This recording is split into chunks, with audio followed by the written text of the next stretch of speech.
mabhonzo. Let me tell you, once people do something that is wrong against God, demons will have a way of hijacking that.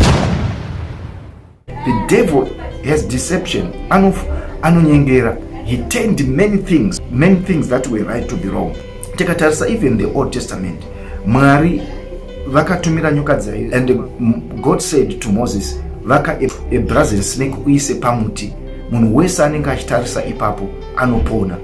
Kakuitika ikako kakari also prophetic to Christ, because we know that sin entered through the deception of the devil with the pachishandiswa mufananidzo wenyoka, the serpent, and it was also pointing to say Christ is going to substitute himself with sin, and that's why pakaswa Paul, it was also prophetic. That is why I was sharing with others to say our forefathers who were worshiping God in the right manner, Old Testament, they knew about Christ, because there were many typologies that were pointing to Christ. So getting back to the story of why I want us to understand it through that issue of a brazen yakasumudzwa naMoses. Yaitonzi chinhu chinoera, munhu aitunotarisa ipapo ndicho chakaereswa naMwari. It was nothing to do with evil spirit, but God was trying to reach out to his people with that medium, because ndodzira dzaitaura navo. Kristu angasati avapo, mweya mutsvene angasati atekeshera munhu wese anonzi anonamata. But problem seyangofanana netoa nemaAfricans, yakazenge yakuda kunamatwa nyoka iyoyo. You check the scripture that I'm talking about here. That same snake yo ndozvinongoitwa nevanhu paiereswa naMwari pese pakaguma padedicatwa, pakuiswa mweya yetsvina kuti ite overtake the things that were right, zvaitwa naMwari. That's why muchiona kuti Bible rinotodza pamusoro paSaul kuti paakanga achitonga aine mweya waMwari, mweya waMwari pawakabva, the evil spirit overtook Saul's life. Ndozvangofanana nezvo, when people fail God, the evil spirits have a way to get in.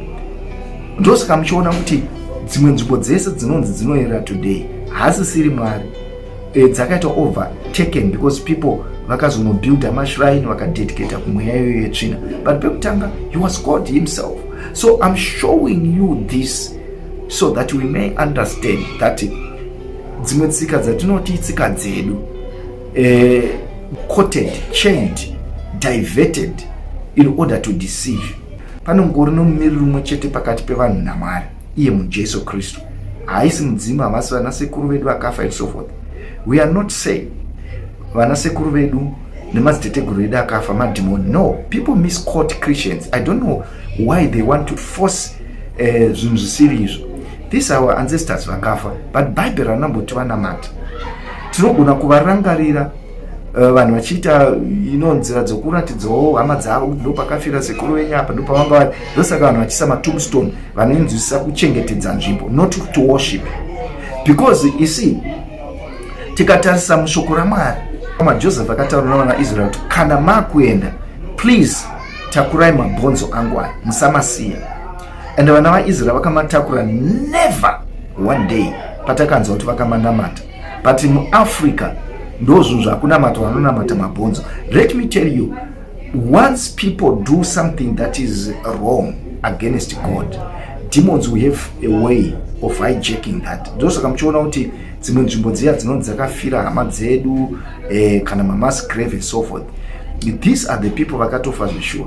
But the way people now want to try kuramba vachichengetedza nzvimbo idzodzo nenzira isiyo, vanobva vadedicata opening doors of demons to enter, vobva vaita chivanhu marituals, and nzvimbo idzodzo dzedzakugadwa with certain spirits. And if you mess up with those spirits, ndo pamunozonzwa kuti mweya yakurwisa vanhu, yakudemanda certain things.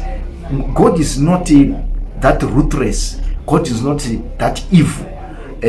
But people invite certain spirits to be in charge. And basa ra Satan ndiro kuafflicta vanhu, basa ra Satan ndiro kudeceive vanhu.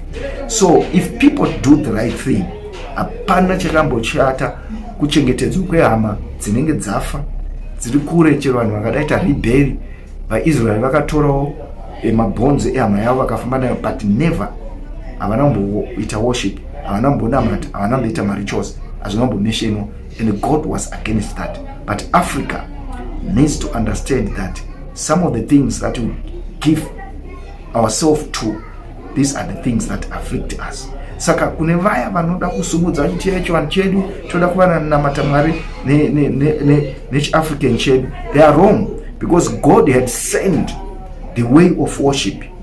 Vanhu vavachinja.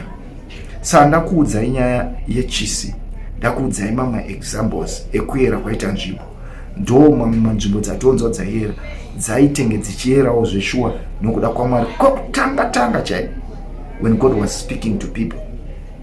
So ngotaura kwaaita nana Elijah nana Moses.